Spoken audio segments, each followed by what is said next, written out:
Club, l'émission des supporters des Verts en partenariat avec Active, présentée par Keun. Bonsoir à toutes, bonsoir à tous, bienvenue dans ce nouvel épisode du Synthé Night Club. Je suis un petit peu ému ce soir, je vais rien vous cacher parce que c'est la première victoire de la saison que je débriefe. Toutes les autres avaient été débriefées par Kevin à l'animation, donc je vous avoue que je suis pas peu fier ce soir de présenter l'émission. Bienvenue ce soir. Ce soir, pour m'accompagner avec moi, il y aura un chroniqueur qui a pour initiale MSI. Comme la marque de cartes graphiques, les cartes graphiques qui servent à rendre vos jeux plus performants et plus beaux, et bah, au final ça correspond parfaitement, puisque grâce à lui, le SNC est plus beau. Bonsoir, Max de Synthé Inside. Salut Ken, salut à tous. Ça va ?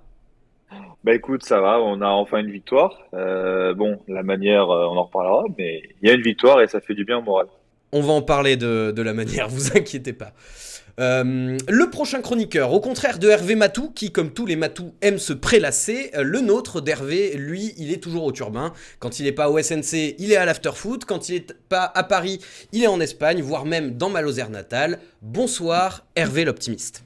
Salut Ken, merci, bonsoir à tous, bonsoir à toutes. Et petite dédicace au petit Paul et à sa maman qui nous écoutent, ils se reconnaîtront. Eh bien, bonsoir Paul et sa maman. Voilà. Ensuite, le mec qui suit, c'est l'archétype type du mec avec qui tu vas passer une bonne soirée, et tu le sais dès le début. Il est drôle comme Max-Alain Gradel, il est toujours pertinent comme une analyse de Joss Randall, il est cultivé comme Jonathan Brison, toujours chaud comme notre ami Johan Molo, et surtout au top de sa forme en ce moment comme l'AS Saint-Etienne. Bonsoir Kevin. Bonsoir à tous. Je sais pas si avec toutes ces comparaisons et tous ces noms, c'est ironique ou totalement vérifiable. En tout cas, je suis très content de t'avoir partagé mon secret pour débriefer des victoires. Et j'espère que maintenant, on va en profiter, quoi. Il y a Magic Power qui dit pas sûr de la fin. Si, il est en pleine forme, comme l'AS Saint-Etienne, je confirme. Je suis pas sûr du milieu non plus. Donc Bon voilà, ça c'était pour l'esprit de Noël. J'ai fait des compliments à tout le monde, donc j'espère avoir des beaux cadeaux pour Noël. Et d'ailleurs, en parlant de cadeaux, eh ben, on en a un à vous offrir. Alors, je vais vous montrer ce que c'est. Vous vous doutez un petit peu de ce que c'est. Qu'est-ce que pourrait offrir une émission sur l'AS Saint-Etienne à des fans de l'AS Saint-Etienne ? Eh ben, c'est tout simplement un maillot de l'AS Saint-Etienne avec le flocage de votre choix derrière. Donc il y aura un concours qui sera sur Twitter et un concours qui sera sur Instagram. Pour participer au concours, il faudra RT plus follow le Synthé Night Club, et sur Instagram, il faudra follow Synthé Inside et nommer 2 autres personnes. Voilà, donc il y aura un cadeau pour vous à Noël. On va pas vous mentir, on l'a acheté avec l'argent que nous ont généré les subs sur le chat. Donc merci à tous les gens du chat qui ont sub. Ça nous permet de vous offrir ce joli cadeau pour Noël. Donc voilà, normalement l'annonce est faite, l'annonce est passée, le tweet et le post Instagram seront dans la soirée, si ce n'est déjà fait, balancés, et puis on fera le tirage au sort jeudi en direct, puisqu'il y aura un Synthé Night Club ce jeudi soir, puisque on joue mercredi contre Nantes. Maintenant que ce monologue est terminé, je vais vous présenter le sommaire de l'émission. Donc on va évidemment revenir sur la victoire contre la Duchère hier en Coupe de France. On va avoir un coup de grisou qui est signé Hervé, et on parlera bien sûr du prochain rendez-vous contre Nantes, et on parlera aussi un petit peu des quelques rumeurs mercato, puisque avec le mercato qui approche et l'arrivée d'un nouveau coach, évidemment, il y a pas mal de rumeurs qui sortent également. Allez, c'est parti, on commence avec le débrief. Active Synthé Night Club, le débrief. On commence donc, messieurs, avec le débrief de ce match. Je vais commencer par faire un petit tour d'horizon de chacun d'entre vous pour savoir un petit peu ce que vous avez pensé du match et me définir vos tops et vos flops. Alors, on va commencer avec toi, Max. Est-ce que tu as des tops et des flops ? Et d'ailleurs, je le précise dans le chat, vous pouvez y aller aussi. Vous pouvez donner vos tops et vos flops et on les prendra en compte.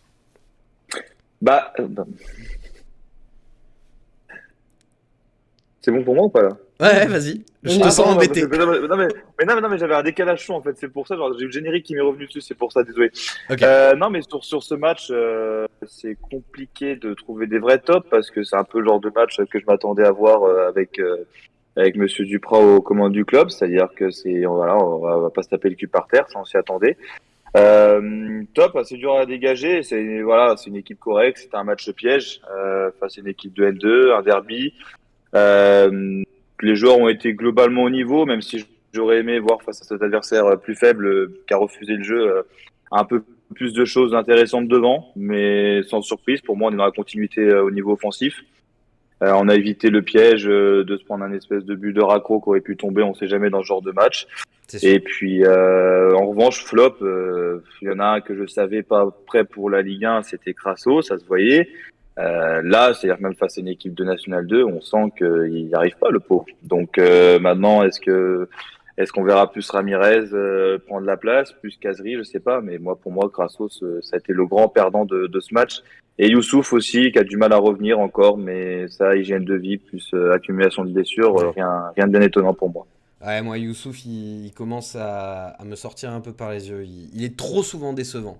Ok, donc on va garder notre ami Crasso et notre ami Youssouf en flop. En top, t'as pas donné de nom du coup. Bah, j'ai du mal à en trouver, mais il y en a un que j'aime. Bah, je vais dire Mouefek parce que c'est un joueur que Allez. j'apprécie et que je trouve intéressant quand on le voit en tout cas jouer ces derniers mois. Alors, je vais te passer la parole, Hervé, mais déjà pour commencer, est-ce que toi aussi tu penses que c'est quand même un petit peu difficile de tirer des enseignements de ce match, vu que c'était une National 2? Pour rappel, National 2, c'est l'équivalent il y a quelques années de la CFA.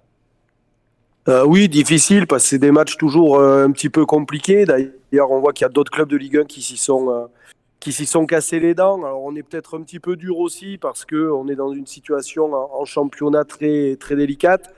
Mais j'ai envie de dire qu'on aurait pu faire le même match qu'hier en étant 15e, 10e, voire 5e de Ligue 1. C'est des matchs un petit peu. C'était un match piège vraiment par définition. Ça a été bien géré à partir du moment où il y a eu la qualif sans passer par les pénaltys. Il y a des équipes comme Troyes, Lorient ou même Metz qui, pour des adversaires de même calibre, auraient bien aimé faire le même match un peu moisi que les Verts ont fait hier et avoir la qualif au bout. Eux n'y sont pas arrivés. Nous, on chope la qualif. Donc ouais, difficile de tirer des enseignements réellement de ce match-là, si ce n'est effectivement ce qui a déjà été dit par Max, Youssouf qui a du mal à redevenir le joueur qu'il était avant sa blessure, Ouais. Mouefek qui est très intéressant, il nous a gratifié de quelques chevauchés plutôt bien sentis. Donc voilà, après ouais, Crasso, pareil. Crasso, bon, mais voilà, c'était le match pour lui, pour le coup, parce que on le charrie beaucoup en disant que c'est son vrai niveau. Là, on aurait pu penser qu'il allait justement sortir du lot. Et puis même là, on voit que c'est très très compliqué pour lui. Donc j'ai peur que lui soit perdu pour la patrie verte, quoi. Qu'est-ce que ça nous donne dans le chat en termes de top et flop? Rien d'original. Rien d'original. Quentin, Continue Roche qui nous dit top Mouefek, Verta Zoa 42 qui nous dit top Mouefek, Magic Power 42, Mouefek, le milieu box-to-box dont on a besoin. Donc Mouefek qui est vraiment la personne plébiscitée par le Ouais. chat. J'ai vu des nadés passer aussi de la part de Razor. Razor qui nous dit aussi Crasso est le tractopelle, il a le niveau de la Duchère, si ce n'est moins. Si ce n'est- Bah après Crasso, on l'a recruté, il était à Épinal, hein, donc dans la même division, si je dis pas de bêtises.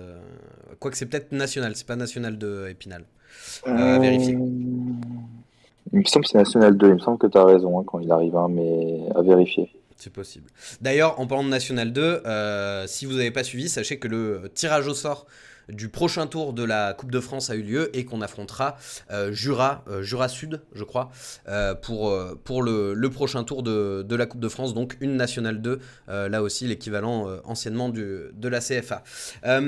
Est-ce que je sais qu'on peut difficilement tirer des enseignements de ce match en vue de la faible adversité, mais c'était quand même le premier match de Pascal Duprat à la tête de l'équipe, donc on était quand même tous assez curieux de voir ce que ça allait donner. Est-ce que déjà, en termes de composition de base, les titulaires, est-ce que vous pensez que ce sera la composition globalement qu'on aura face à Nantes, ou justement, comme c'était un match de Coupe de France, il a déjà fait tourner avant d'avoir son équipe type? Qu'est-ce que t'en penses, Max? Est-ce que tu penses que ça va être la même ossature mercredi? Je me pose des questions, justement. Il y a moyen. Mais après, voilà, je pense que de toute façon, La priorité absolue, ça va pas être un scoop, c'est le championnat. Moi, honnêtement, si on se fait sortir par Jura Sud de là, prochain tour de Coupe de France, mais quand derrière on peut assurer notre maintien en Ligue 1, j'en ai rien à faire de la Coupe de France. Là, je pense que c'était l'occasion de tester aussi certains joueurs, d'en mettre d'autres au repos, même si bon, ils ont joué il y a une semaine, donc pour moi, t'as pas forcément de joueurs à mettre au repos. Non, je pense que il y a des choses qu'on peut ressortir, c'est que déjà Kazri a gardé le brassard de capitaine, C'est vrai. ce qui était une chose aussi qu'on attendait de voir. Donc ça conforte parce que de toute façon pour moi Mady Camara a à peine le niveau pour être un titulaire, alors un capitaine n'en parlons pas. Euh, je pense que de toute façon Duprat ne sera pas du genre à tenter des défenses à 5, en tout cas j'espère. Donc défense à 4, c'est un enseignement qu'on pourra avoir. Vu les noms, je m'attendais à un espèce de 4-3-3. Et finalement, dans l'animation, ça ressemblait un peu à un espèce de 4-4-2 avec Kazri en retrait. Est-ce que ça va être ce schéma qu'on va retrouver, donc un espèce de 4-2-3-1 ou revenir à un 4-3-3? Si Ça, on fait un c'est ma 4-2-3-1, grande par contre, interrogation pour s'il Nantes. te plaît, Pascal, écoute-moi, Youssouf, non, pas là. Pas ce Non, poste-là. non, C'est mais pas Youssouf, bon. c'est pas la première fois qu'il y en a qui le tentent sur une aile. À chaque fois, on se dit que c'est une Ouais, catastrophe. Je crois c'est que, très très à, compliqué à chaque fois. Ouais. à part une mi-temps au Vélodrome il y a quelques années, sinon c'est très très compliqué Youssouf sur une aile, je trouve. Donc c'est pas à sa place et ça se voit, hein. Par rapport à cette compo de départ, Hervé, on nous avait annoncé potentiellement. Pardon, j'ai oublié son nom, comme Claude Puel l'a oublié sur le banc. Ramirez Ramirou. nous a annoncé, on nous avait annoncé Ramirez titulaire et au final, ça l'a pas été. Il a joué les 20-25 dernières minutes. Est-ce que tu penses que c'est juste un coup d'épée dans l'eau et qu'il sera titulaire à Nantes ou alors on se dirige vers le même problème qu'avec Puel? Bah, je pense que déjà Duprat avait eu en conférence de presse quelques mots par rapport à Ramirez. Il en a parlé en disant qu'il sentait quelque chose de plutôt positif avec ce joueur-là. Là, c'est pas évident aussi parce que, imaginons, il le met titulaire, le terrain pas forcément évident, un ou deux Golgoth en défense en face. Imaginons, il se pète, voilà. Ouais. Donc peut-être qu'il a voulu un petit peu préserver de ce côté-là. Après, par rapport à la compo, il y a quand même quelques absents qui auront leur mot à dire dans le turnover, notamment Boudbouz. Boudbouz, pardon. Boudbouz, après Neyou, à voir un petit peu si lui aussi se remet à l'endroit et redevient le joueur qu'on a connu. Mais déjà, Boudbouz, je pense qu'il va être, s'il est opérationnel mercredi, il va être titulaire. Oui, a priori. Après, voilà, moi je vois bien effectivement Ramirez entrer dans le 11 de départ. Tant que Rasso, effectivement, a été le gros flop et le gros perdant de ce match-là. Il y avait tout pour, encore une fois, il y avait tout pour lui. Pour le relancer, ouais. Pour le relancer, un nouvel entraîneur qui le met titulaire, qui le met à la pointe de l'attaque. Bon voilà, ça l'a pas fait, donc lui, je pense qu'il va être un petit peu écarté des débats. Par contre, Ramirez, ouais, j'ai bon espoir et je pense que Duprat va s'en faire un titulaire. Mais ça, j'y reviendrai un petit peu plus tard aussi dans le coup de Grisou. Je vais pas tout déflorer tout de Ouais. suite, quoi. Mm. Mais il y a aussi une interrogation que moi je me pose, je me permets, mais c'est qu'on a eu 3 matchs, 3 entraîneurs différents qui ont préféré mettre Nadé plutôt que Sceaux dans l'axe. C'est vrai.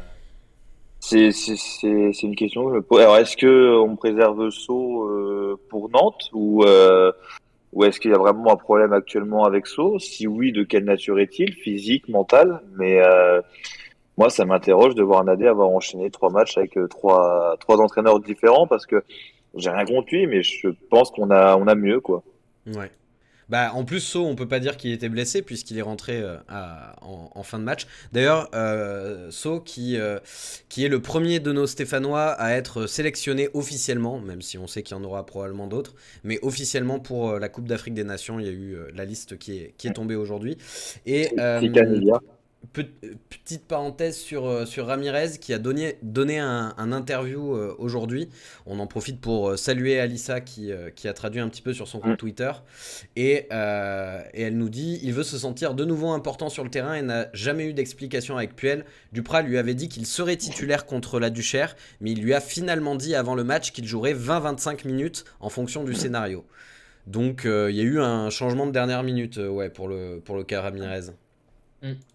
Oui, une situation qui doit commencer à le peser, hein. C'est clair. Moi, c'est pour ça, j'ai vu, il y en a quelques-uns qui lui sont un peu tombés dessus sur les réseaux récemment, mais J'aurais du mal à lui tomber dessus parce qu'il faut aussi se mettre à la place du joueur. On parle d'un jeune joueur, mine de rien, qui quitte son club, qui quitte Il a son 24 pays. ans, c'est ça? Oui, 24, ouais, ou 23, je crois. Ou, ouais, non, je crois qu'il y a 24. Tu quittes ton pays, tu te retrouves dans un autre championnat, dans une nouvelle équipe, une équipe qui, en plus de ça, est dans le dur mentalement, qui tourne mal. Il a été géré d'une manière catastrophique. Bon, après, c'est pas la première fois qu'on gère mal un joueur à Saint-Etienne. Hein. Il y a qu'à voir il y a quelques temps comment on a géré les caseries et les bouts de bouse avant qu'ils nous fassent des retours en fanfare. Mais je pense que même là, maintenant, le faire enchaîner, il faut pas s'étonner s'il a du mal. Hein. Faut qu'il se remette la tête à l'endroit, le jeune aujourd'hui. Ouais. Hein, et c'est très compliqué d'être à sa place. Là. Bah, en plus, surtout, ce qui avait été justifié par Sablé, c'était un petit peu dans la continuité de Puel, c'était de dire c'est un joueur qui doit s'habituer au football européen. Je ne suis pas sûr que ça soit dans des oppositions à l'ETRA ou simplement des entraînements que le gars va pouvoir s'habituer à quelque football que ce soit, quoi. Donc effectivement, ça pose question vraiment sur l'honnêteté, entre guillemets, j'ai envie de dire, des coachs qui le font pas jouer. Si on veut qu'il s'habitue, si on veut qu'il trouve du rythme, il n'y a pas autre chose que les matchs, quoi, avec les titularisations. Donc c'est vrai que ouais, ça devient lourd pour tout le monde, en fait, cette histoire Ramirez, là. Ouais. Pour rester sur les individualités, j'aimerais bien avoir ton avis, Kevin, sur le cas du gardien, parce qu'on ne l'a pas évoqué, mais on rappelle que notre ami Étienne Green, le bien nommé, est blessé pour 6 semaines à peu près, normalement. D'ailleurs, on en reparlera dans la partie rumeur mercato, mais a priori, on aurait un gardien sur les tablettes. Qu'est-ce que tu as pensé, toi, de la prestation de Bajic ? Moi, après, je suis un fervent défenseur de Bajic, donc Bajic ? je dis Bajic parce que sinon Karl va me fâcher parce que moi je disais Bajic aussi, mais Ouais, apparemment on ok, dit bon, Bajic. Bajic alors. Donc Simple, Bajic. c'est pas facile, mais je le dis. Je suis un fervent défenseur et je trouve que du moment où on lui demande pas de jouer au pied, ça se passe très bien. Je prends l'exemple du dernier arrêt qu'il fait dans le match. On en parlait un petit peu avant l'émission. Green, je suis pas sûr qu'il sorte sur l'arrêt qu'il fait. C'est ce qu'on lui reproche beaucoup à Green de ses sorties. Donc, Les sorties aériennes, ouais. ils ont des profils qui sont différents. Après, ouais, à voir ce que voudra faire le club. Est-ce que je vais sûrement faire un sondage dans le chat, savoir à qui on confierait les clés des cages pendant les 6 semaines. Mais est-ce que le club va chercher un gardien plus expérimenté ou est-ce qu'on va lui faire confiance sur une plus longue durée que de l'intérim comme on fait à chaque fois? C'est à voir, mais ce sera à lui de saisir sa chance surtout. Parce que, je sais pas ce que vous en avez pensé, effectivement, je vois du Bajic qui a été propre, tout ça. Enfin, je sais pas ce que vous en avez pensé, mais moi, devant ma télé, là, à regarder France 3 Région, à chaque fois qu'il y avait une passe en arrière qui arrivait à Bajic, avec tout le respect que j'ai pour lui, je me chiais dessus quand même un petit peu, hein, parce que ses contrôles de balle au pied, les dégagements, moi, je trouve ça quand même assez dur à voir quand même. Non? Mais c'est surtout qu'on vit dans une époque où est-ce qu'aujourd'hui on attend des gardiens qui aient un bon jeu au pied. Que ce soit Green comme Bajic, c'est pas ceux qui me rassurent le plus au pied. Encore que Green, c'est un peu mieux, je trouve. Mais le problème, c'est qu'en fait, tu as deux gardiens aujourd'hui qui nous rassurent peu. Alors, c'est vrai que la défense n'est pas là pour t'aider non plus. Hein. T'as pas une défense qui est sympa à gérer pour un gardien. Mais là, pour le match d'hier, je vois pas trop comment on peut vraiment bien parler de Bajic. Enfin, ouais, il a eu encore heureux qu'il fasse un match correct. Quand tu as un tir cadré dans le match, Ouais. voilà, enfin, pour moi, il n'y a pas de leçon vraiment à retenir sur Bajic. Par contre, c'est intéressant de voir ce que ça va donner sur Green. Est-ce qu'on donne des clés à Bajic, pardon, décidément, pour les 6 semaines. Sachant que Green, je pense que s'il offre cet hiver, je pense pas qu'on le retiendra. En tout cas, on serait bête de le maintenir. Donc, Bajic, lui, normalement, il part bientôt. Donc, il va encore y avoir un sacré dossier des gardiens à Saint-Etienne qui va nous tenir en haleine jusqu'à la fin de saison. Bon, allez, dernier coup individualité. D'ailleurs, dans le chat, vous avez un petit sondage qui est apparu. Vous pouvez voter pour on teste Bajic ou alors est-ce qu'il faut avoir un renfort. Je vois qui a fait le sondage. C'est Kevin qui a fait le sondage. Il a même pas fait d'option. On fait confiance à Étienne Green. Non, mais il est absent 6 semaines. Mais il faut est absent aussi 6 semaines. Voilà. que Bajic a cette autorité de parole. On a l'impression qu'il parle plus à sa défense que le fait Green qui est un peu plus effacé. Et t'as raison là-dessus. en tant que joueur de football, quand ton gardien te parle pas, je pense que c'est compliqué aussi. Mais en Après, tout cas, voilà. peut-être qu'il a pas envie de leur parler. Hein. On connaît Pour pas le les 6 vestiaire. prochaines semaines, vous pouvez voter pour Bagic ou si vous espérez voir un renfort au poste de gardien. Dernière question sur les individualités, après on passera un peu plus à une analyse globale. J'aimerais qu'on parle du poste de latéral gauche qui a été occupé par Miguel Trauco en première mi-temps et qui a été occupé par Gabriel Silva en deuxième mi-temps. C'est bien parce qu'on a une moitié de match chacun. A priori, Trauco est sorti.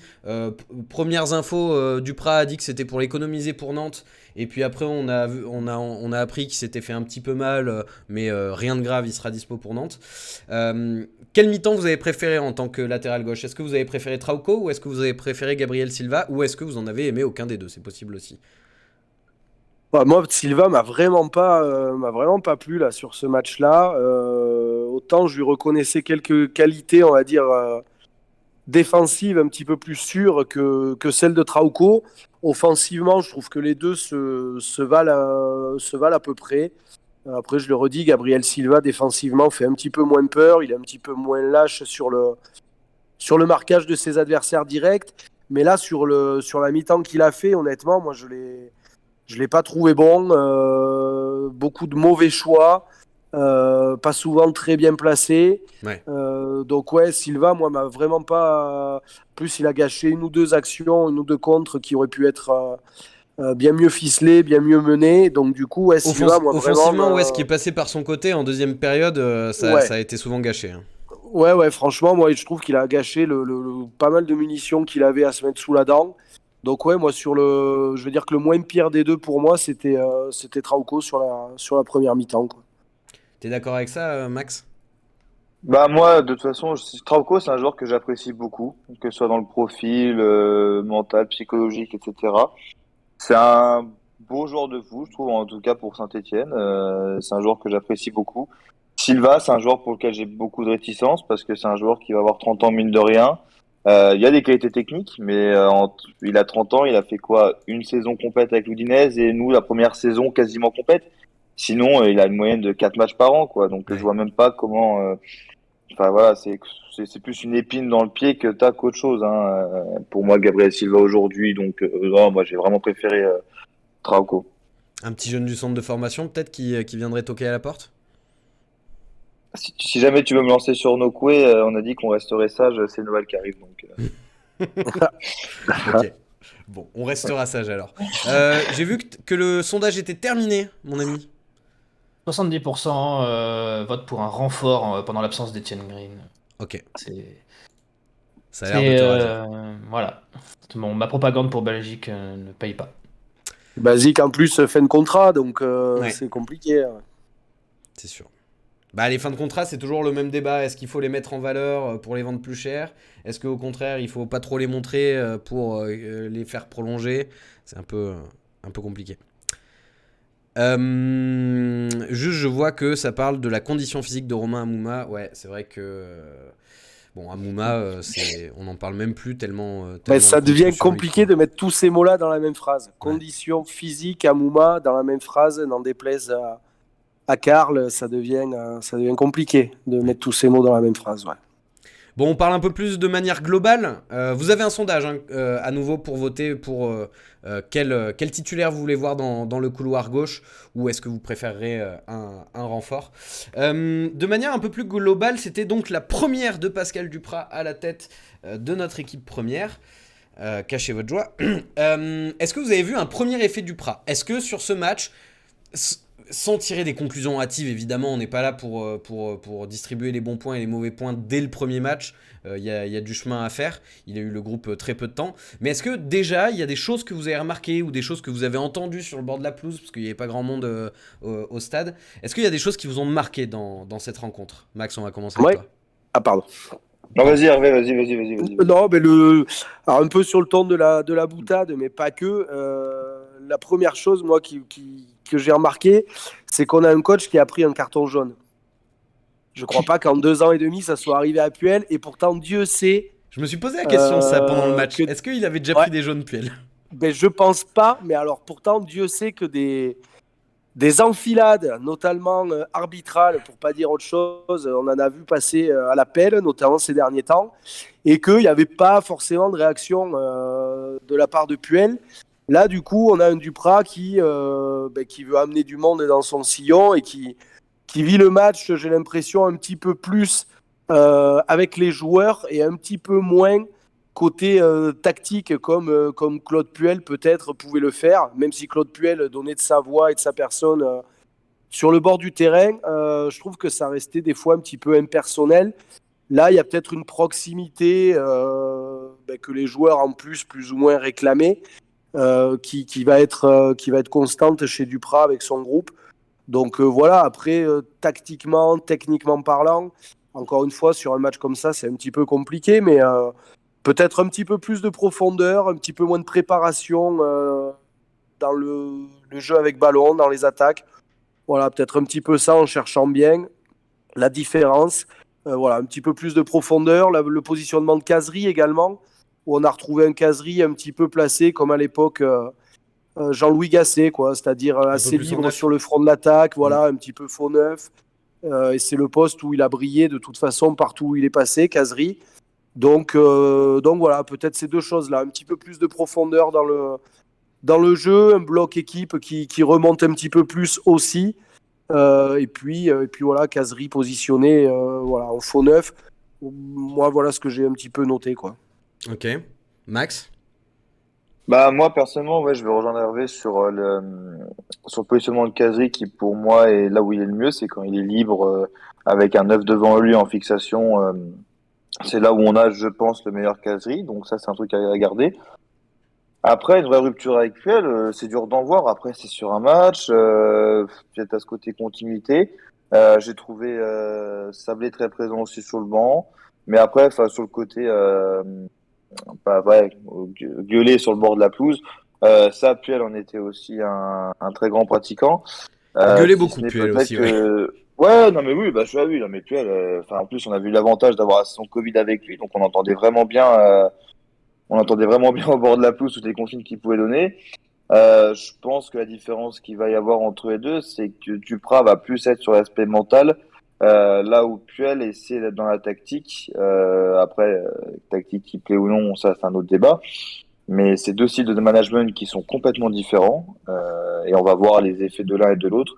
De toute façon, Duprat est là en mode pompier de service, comme il sait très bien le faire, ça faut le reconnaître sur les 6 premiers mois de sa mission. Et normalement, ça devrait s'arrêter là. Donc voilà, là, de toute façon, l'objectif, c'est que tu as un groupe qui est au fond du trou mentalement. Faut qu'ils se ressaisissent mentalement, qu'ils retrouvent leurs sensations, qu'ils aient la tête à l'endroit à nouveau et qu'on essaie d'avoir des joueurs qui aillent mieux mentalement. Par contre, je m'attends pas à avoir des matchs formidables en termes de tactique, d'intensité, Ouais. etc. Enfin, je serais le premier surpris si ça arrivait, quoi. Ouais, il y a un petit truc qui m'a surpris, je vais être honnête avec vous. C'est que j'ai l'impression qu'il y avait un peu moins de prise de risque sur les passes courtes, que ça revenait plus souvent vers l'arrière. Et d'un autre côté, j'entendais Duprat sur le banc dire très souvent non, devant, devant, devant, devant. Du coup, est-ce qu'ils ont intériorisé le fait que sur les réseaux sociaux, ça ne parle que du fait que Duprat est un entraîneur défensif qui bétonne derrière, que ça va repasser vers l'arrière, alors que Duprat demande pas ça, ou pas? C'est vrai que Bah, ça, on l'a entendu. Ouais, pardon, vas-y. je pense que ouais, enfin, là tu viens sur la fameuse polémique qu'il y a eu un peu sur les réseaux sociaux ça a déchaîné les chroniques. Vous l'avez vu passer, Mais je pense. ouais, on l'a tous vu passer, je pense, hein, cette passe d'armes. Mais je pense que de toute façon Duprat n'est pas l'entraîneur le plus offensif qui existe, certes, mais je pense qu'en fait sur le coup, il s'est aussi confronté au cul-foot de certains joueurs. C'est-à-dire que là où certains joueurs ont cette faculté à voir la bonne passe vers l'avant, euh, là, on les a pas forcément, ces joueurs-là. Et en plus de ça, ils vont mal mentalement. Donc forcément, tu optes pour la facilité, c'est-à-dire de jouer en retrait. Moi, je pense que c'est ça et que Duprat essaie tant bien que mal de leur dire non mais on faut jouer devant, ça reste le football. Mais quand tu as des joueurs déjà qui n'ont pas forcément le cuit-foot pour trouver cette passe, et en plus de ça, Ouais. n'ont pas la confiance, tu prends la facilité et tu joues derrière, quoi. Et puis face à une équipe en plus qui quand même était bien bétonneuse derrière, était bien Mm. regroupée derrière, jamais vraiment essayé d'aller de l'avant Donc c'est vrai que c'était de toute façon pas très évident pour trouver les espaces, etc. Donc quand en plus effectivement tu manques de talent dans ton effectif, c'était double piège, quoi. C'était 2 fois plus difficile à mettre en place, quoi. Mm. Kevin, le sondage de tout à l'heure sur l'arrière gauche, qui c'est qui a gagné? Oko.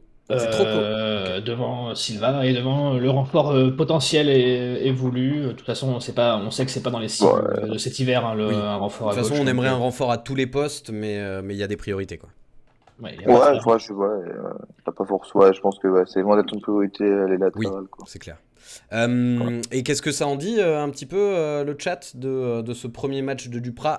Après encore, hein, gardez en tête que c'est un premier match, il a l'équipe depuis quelques jours et en plus c'était contre une Nationale 2. Donc, On en dit surtout que voilà, il y avait le bus derrière, donc pour une équipe en peine de confiance comme les Saint-Etienne, c'est parfois difficile de manœuvrer des gros blocs comme ça. Donc déjà, on a évité le piège, c'est déjà pas mal.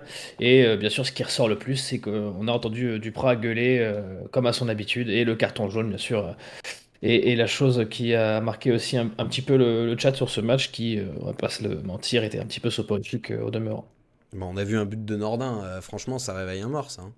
Ouais, Bah, rien que pour ça. Ça a réveillé Joss déjà, c'est beau. Ça réveille c'est pas rien. C'est ça. Enfin, quoi que je suis pas sûr qu'il ait trouvé beaucoup de coccinelles, Nordin, là, avec le temps qu'il faisait. Hein. Bref, on parlait un petit peu de Duprat, ben on va en parler plus en détail, puisque le coup de grisou que nous a préparé Hervé va nous distiller une petite opposition de style entre Duprat et Claude Puel. C'est à toi, juste après le jingle. Active Synthé Night Club. Le coup de grisou. Voilà, fin du jingle, c'est à toi. Donc oui, le coup de grisou, mais par rapport donc à l'arrivée de Pascal Duprat, qui moi dans un premier temps m'a pas vraiment enchanté, je dois l'avouer. Mon optimisme refaisant surface en même temps que mon vieux rime hivernal, je m'en excuse. J'ai quand même trouvé des choses un petit peu positives dans son arrivée. Qu'on soit pro, anti-Puel, peu importe, pour raison quelconque, peu importe aussi. Ce qui est sûr et ce qui est factuel maintenant, c'est que le mariage entre Puel et la SSE aura jamais vraiment fonctionné, si ce n'est sur les matchs retour la saison passée, où dans les chiffres, on finit 6e sur ces matchs retour. C'est la seule période où on s'est dit, tiens, il y a peut-être quelque chose qui va se passer. Peut-être que plein de choses semées par Puel vont éclore d'ici quelques temps, ça on le verra bien. Quoi qu'il en soit, voilà, comme je le disais, factuellement, Puel, la SSE, incompatibilité. Incompatibilité à plus d'un titre, donc il fallait faire différent, il fallait changer quelque chose, qui a été fait. Et comment faire plus différent que faire opposé et que faire inverse? Et là, trouver plus opposé ou plus à l'inverse de Claude Puel que Pascal Duprat, c'est quand même assez compliqué. On a d'un côté un Claude Puel très expérimenté, très sûr de lui. On a de l'autre côté un Pascal Duprat, alors pas novice, je ne vais pas exagérer, mais en termes de CV, ils ne mangent pas à la même table, les deux, il faut le reconnaître. C'est clair. On a un Claude Puel très placide, très froid, qui manque de chaleur. De l'autre côté, on a un Pascal Duprat qui, lui, au contraire, essaye déjà d'emmener tout le monde dans son sillage, quelqu'un qui va jouer sur l'affect, comme on dit, comme on aime bien dire aujourd'hui dans le foot moderne, qui va jouer sur les vertus, sur les valeurs, sur beaucoup d'humanisme dans sa gestion du groupe. On a un Claude Puel, comme on l'a déjà dit, très tacticien, qui a passé, je pense, toute sa période à Saint-Étienne, en fait, à s'adapter aux adversaires en nous pondant des compos d'équipe et des tactiques différentes d'une semaine à l'autre. Là où un Pascal Duprat, je pense et j'espère, va s'appuyer sur un groupe resserré de 13-14 joueurs avec un 11 de départ et un schéma tactique au départ précis qui ne va pas vraiment changer, sauf au gré du match. Mais ça, je ne suis pas sûr que Pascal Duprat soit capable de le faire. Ça, on verra aussi, on aura la réponse. Mais je pense que voilà, il y a tout un tas de leviers que Claude Puel n'a jamais activés. On a parlé du capitanat. Pascal Duprat n'a pas eu à le faire, mais il est resté sur la même lignée que Sablé en retirant, entre guillemets, le capitanat à Camara.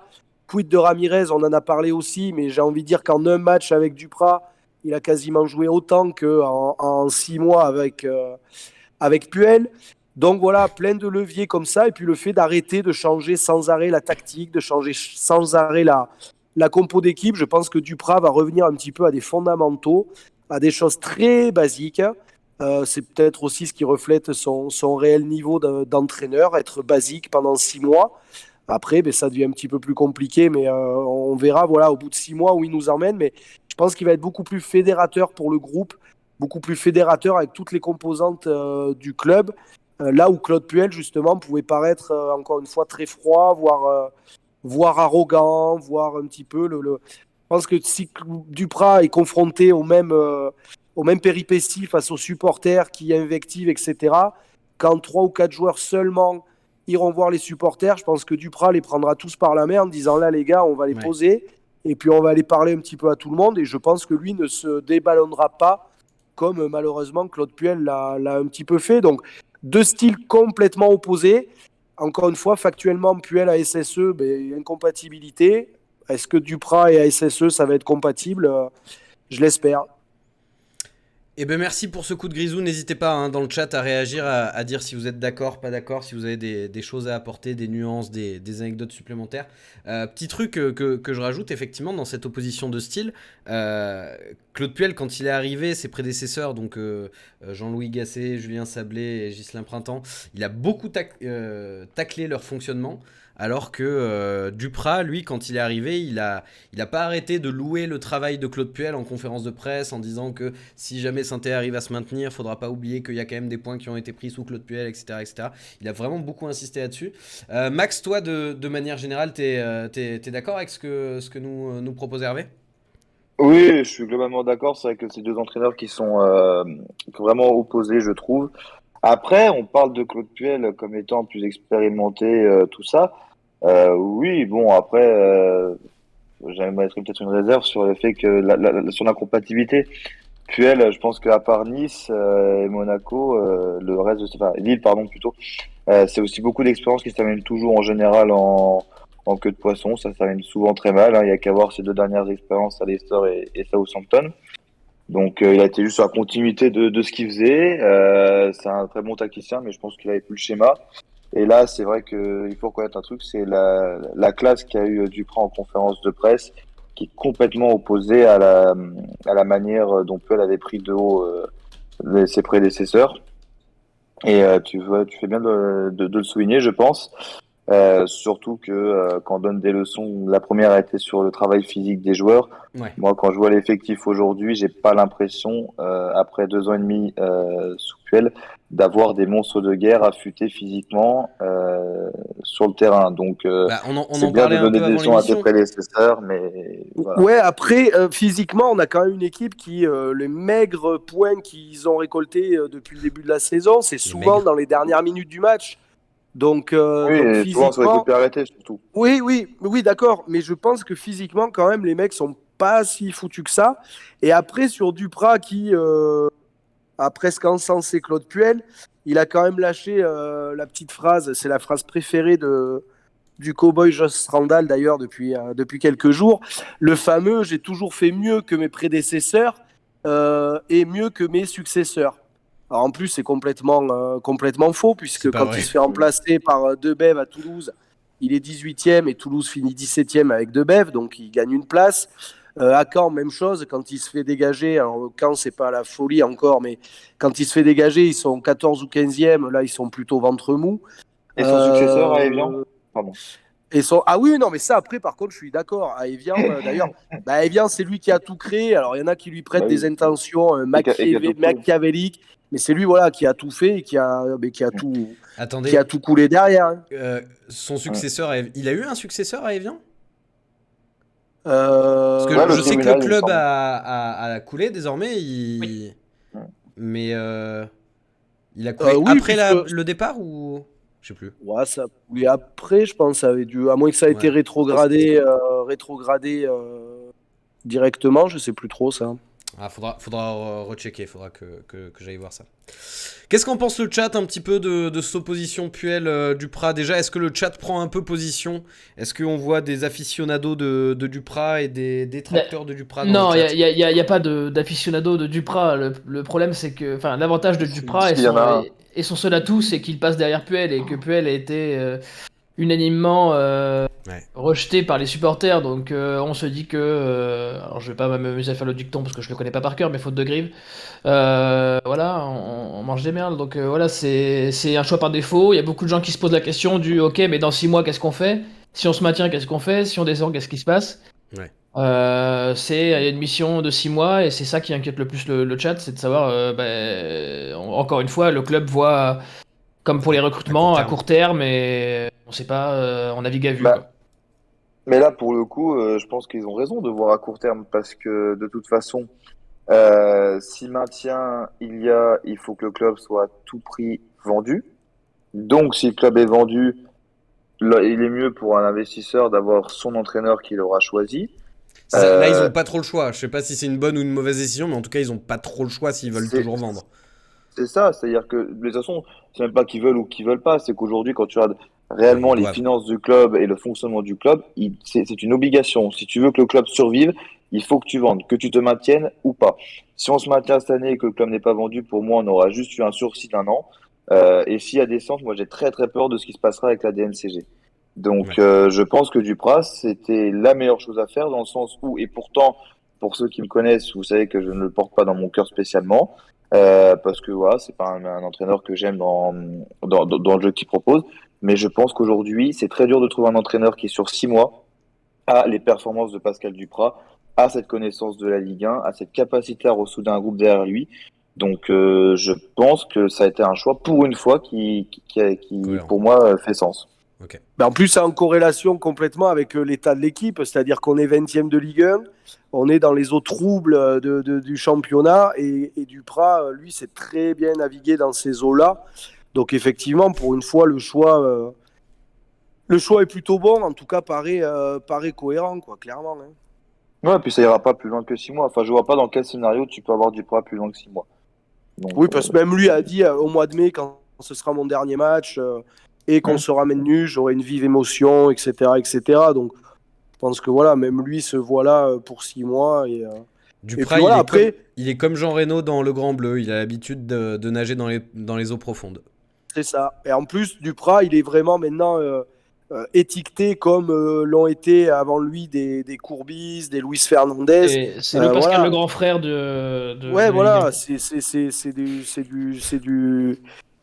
c'est du pompier pour vraiment reprendre Ouais. l'expression consacrée. C'est là pour 6 mois et pas plus, quoi. Bah, je sais ouais, pas. et comme le dit Sylvain, je pense que oui, je pense que Dupraz, pour en avoir touché 2 mots avec un proche de Pascal Dupraz, je pense qu'aujourd'hui, c'est ces 6 derniers mois. C'est que après, il arrête. Ouais. Ah ouais? Il arrête complètement. Bah, c'est un retour que j'ai eu. Je sais pas Ok. si Sylvain dans le chat, le fait qu'il le mette, fait qu'on a eu le même, mais Ok. en tout cas, c'est quelque chose qui lui trotte en tête. Ok, bon, bah écoute, c'est bon à savoir. J'ai vu dans le chat que vous m'aviez dit, du coup, c'est Safet Suzic notamment qui a été entraîneur de Evian après le départ de Dupraz. Et j'avais lu un autre truc. Et Casoni également. Et Casoni, ouais, Bergogneau. Révéli, ouais, c'est ça. Ouais. Messieurs, je vous propose qu'on passe à la partie suivante. Oui, et si, oui, j'ai vu, si, voilà, c'est ça, cauchemar en vestiaire. Vous parlez de pompiers de service.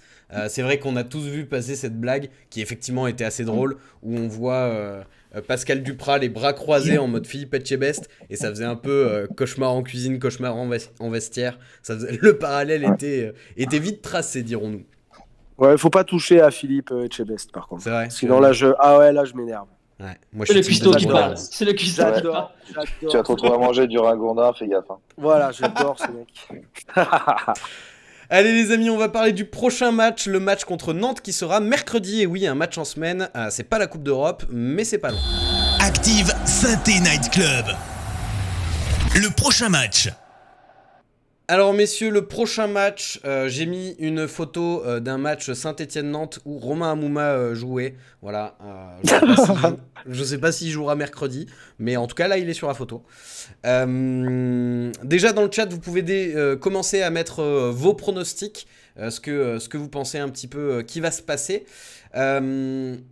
Alors, mon lancement là sur ma petite feuille, c'est la dernière de l'année, victoire impérative. Mais je pense qu'à chaque match, on pourrait dire victoire impérative maintenant, d'ici la fin de saison. Pas trop le choix. Donc, qu'est-ce que vous espérez, vous, sur ce match ? Est-ce que votre espoir, il va plus se loger dans une composition d'équipe ? Est-ce qu'il va plus se loger dans juste un résultat ? Est-ce qu'il va se loger dans un état d'esprit, un esprit d'équipe Allez-y, je vous laisse la parole. Alors, par rapport à tout ce que tu viens de dire, Kun, c'était Ouais. un petit peu ce qu'on se disait en tout début de saison, où on n'avait pas vraiment de faux espoirs. On s'était dit un bon maintien assuré tranquillement, même si on fait ventre mou. À partir du moment où on a un groupe qui va se battre, qui va être solidaire, où on va avoir un petit peu de spectacle, où on va avoir des buts, où on va avoir des victoires, où on perdra des matchs face à plus fort que nous, mais la façon de perdre, etc. Tout ça, on avait tous espéré voir ça cette saison. J'ai envie de dire que là, c'est ce qu'il faudrait espérer. Le problème, c'est qu'on n'a plus le temps. On n'est plus fin août au début de saison. Là, on ne peut plus. Là, moi, je m'en moque de voir des matchs dégueulasses semaine après semaine à partir du moment où on engrange les points et où on trouve 3 équipes plus mauvaises que nous. Moi, je vois un petit signe indien dans les défaites, justement, face à des équipes du niveau de la Duchère ou à peu près. Il y a Lorient, Metz et 3 qui sont passés à la trappe sur ce tour de Coupe de France. Bon, voilà, c'est facile de dire, eux sont passés à la trappe, pas nous, mais si on peut laisser ces 3-là derrière nous, même avec des matchs dégueulasses, ça me va, parce qu'on n'a plus le temps, j'ai envie de dire, de faire autre chose. Et c'est là où peut-être Pascal Duprat est encore plus cohérent dans le choix fait par Soukas et compagnie, c'est que lui, de toute façon, à mon avis, a une lecture et une grille tactique et technique assez limité, et que donc il va pas s'emmerder avec ça. Il va fédérer derrière lui, et là il faut lui reconnaître pleine qualité. Il va arriver à fédérer un groupe. Je vais pas dire qu'il va dire je vous place là où vous voulez être, là où vous avez été le meilleur, et puis démerdez-vous, vous savez jouer au foot. Mais j'ai l'impression que ça ressemble un petit peu à ça quand même, quoi. Parce qu'on n'a plus le temps pour le temps, mais il faut du temps, comme le dirait Thierry Henry. Ouais, et puis le temps n'a pas le temps, quoi. Si Ouais. voilà, tu regardes ta montre, tout ça, quoi. C'est ça. J'ai arrêté le temps de ma montre, mais pas le Et temps. si ta montre est arrêtée, il y a au moins 2 fois dans la journée où elle est à la bonne heure. Exactement. Et peut-être c'est que vrai. 1 plus 1 égale 11 et pas 2. 1 plus 1 égale pognon. Max, de Ouais. ton côté, le prochain match contre Nantes, qu'est-ce que t'espères ? Excuse-moi, j'étais en train de suivre votre passe d'armes là. Je me croyais à l'after, c'était un grand moment. Faut qu'on arrête d'envoyer Hervé là-bas, là, ça déteint sur lui, je pense. Eh, faut leur dire, Mais- c'est eux qui m'appellent, hein. Faut leur dire. Non, plus sérieusement. C'était ref à qu'est-ce Thierry que j'en Henry, pense pas à de l'after. Ouais, mais quoi. Si c'était une ref à l'after, on aurait cité Joe Randall. C'est Exactement. le jingle. Ouais, il y avait ce petit côté jingle. Mais non, plus sérieusement, je pense que de toute façon, comme tu as très bien dit, c'est que de toute façon, aujourd'hui, tous les matchs, il va falloir les prendre pour gagner. On a quasiment une trentaine de points à prendre sur la deuxième partie de saison. Donc C'est ça trop. nécessite... c'est-à-dire qu'en gros, il faut qu'on fasse ce qu'a fait Montpellier ou Nice la première partie de saison, pour se donner une ordre d'idée. Hein. C'est-à-dire qu'il faut qu'on ait un état de forme d'une équipe qui joue le top 5 pour jouer le maintien. Si on compte à 40 ou 42 points, même s'il peut jouer un peu en dessous. Ouais, ça va être en donc, dessous là, cette année. Ouais, mais bon, enfin, faut quand même que tu vises certains Oui, nombre je de suis points. d'accord. Le problème, c'est que Nantes en face, c'est une équipe qui me paraît bien. Hein. Elle est assez en forme. Je crois qu'elle doit être sur 3 victoires d'affilée, si je ne m'abuse.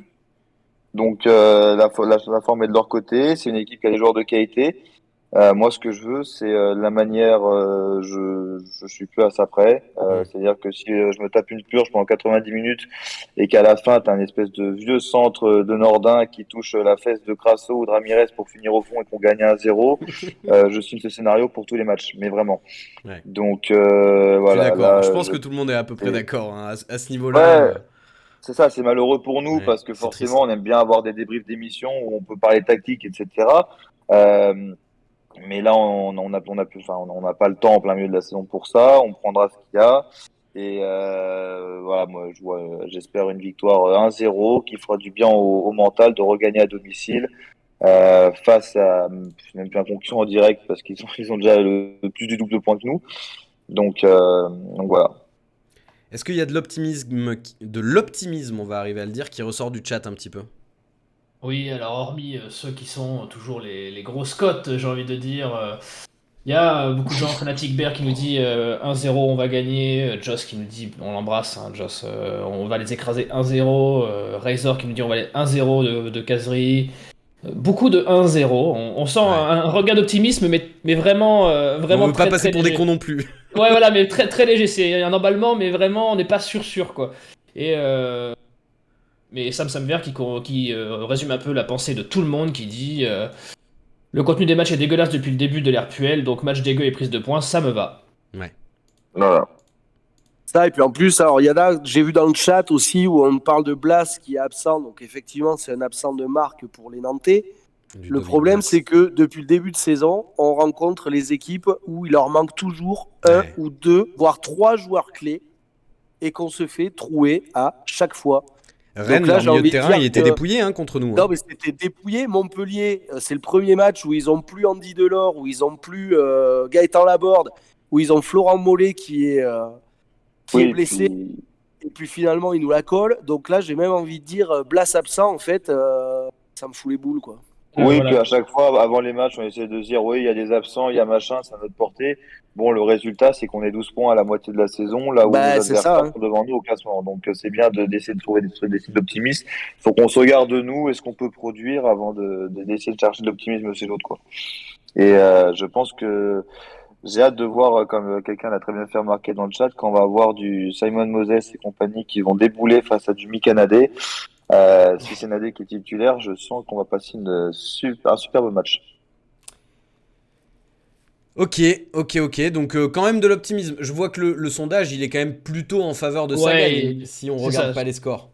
J'allais finir là-dessus, le sondage qui tourne encore jusqu'à la fin de l'émission quasiment, il y a quand même 79% de ça gagne, 14% de un match nul, donc voilà, laisse très peu de place quand même au pessimisme. Ouais. Après, déjà, je pense qu'on va vers, et je l'espère, on va vers quelque chose d'un petit peu irrationnel. Parce que si on se rappelle, alors c'est que des exemples, hein, je dis pas que c'est ce qu'il va faire, mais quand on voit la fin de saison qu'il y avait eu il y a quelques temps avec le duel Sochaux-Evian, justement, Hervé Renard, Pascal Duprat, déjà lui, il y avait quelque chose d'irrationnel quoi, dans ce duel-là pour ne pas descendre. Même chose à Toulouse où il arrive à 10 journées de la fin. Je crois qu'ils ont 10 ou 12 points de retard sur le premier non relégable et finalement ils s'en sortent. Il va y avoir des trucs irrationnels. Ah, Il c'est va une y belle avoir des aventure ce qui se joueurs. passe à Nantes. Ouais. Non, voilà, je pense qu'il faut, j'espère en tout cas, et que c'est comme ça que tout le monde va se retrouver embarqué. Quand je dis tout le monde, c'est les joueurs, c'est le staff, c'est nous, les supporters, etc. Il faut Union qu'il y ait sacrée, quelque Manel. chose. Ouais, il faut qu'il y ait quelque chose, voilà, peu importe, j'ai envie de dire, pas qui est sur le terrain, il ne faut pas exagérer non plus, mais il va falloir de toute façon que ça passe par là, parce que si on reste sur le fameux jeu de qui chez nous serait titulaire chez l'adversaire, il n'y a pas beaucoup d'équipes Non. où on va pouvoir sortir plus de 2 joueurs qui seraient titulaires sur l'adversaire. Donc tout ça, il faut un petit peu le mettre de côté, il faut repartir, j'ai envie de dire, un petit peu à zéro et souhaiter justement qu'il y ait un truc complètement improbable qui puisse se passer. Des matchs où on a dominé et où finalement on se fait poignarder sur la première occasion adverse, ben peut-être que là, sur quelques matchs, c'est nous qui allons être complètement dominés et sur notre premier ballon dans le camp adverse, on fera ficelle.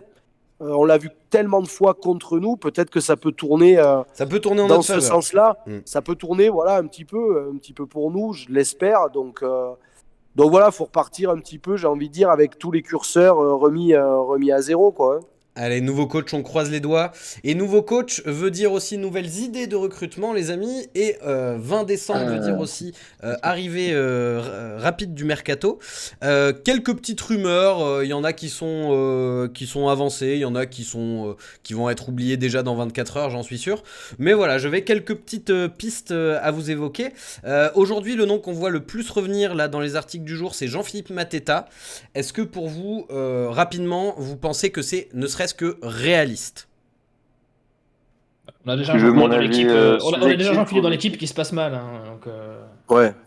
Non, Mateta, je pense, c'est un joueur qui a de la qualité, c'est indéniable, mais c'est un dossier qui me semble tellement complexe.